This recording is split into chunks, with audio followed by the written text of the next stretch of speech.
Biz şu anda hükümetimiz ve MHP idam konusunu parlamentoda görüşmekten yanalar. Bütün mesele parlamento bu kararı aldığı anda bana da onaya geldiğinde ben bunu onaylarım.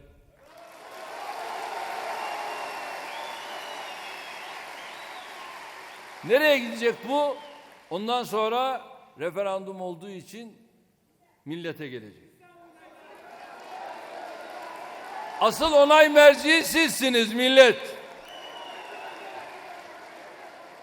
Şimdi Batı çıkmış. Batı ne diyor? İdam olmaz. Nereden bunu konuşuyorsunuz diyor. Ben de buradan Batı'ya sesleniyorum. Ey Batı, bu milletin kaderi sizin elinizde değil.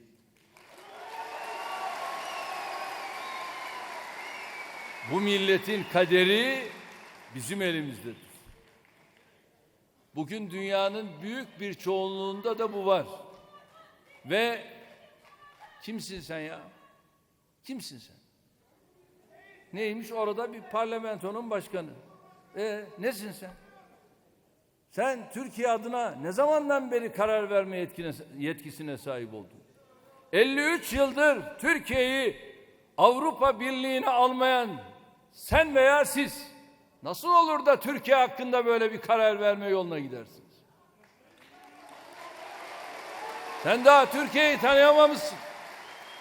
Türkiye'deki birileriyle çevirdiğiniz fırıldaklar bu millet adına değildir. Bu millet kendi kararını kendi verir, kendi göbeğini kendi keser. Kalkıp Türkiye'ye de Avrupa Birliği ile ilgili müzakereler durdurulabilecek diyeceksin. Bakıyorsun, müzakereleri durdurun. Geç kaldınız ya. Hemen kararınızı verin. Hemen kararınızı verin. Bak, Sayın Başbakan burada. Bakanlar burada.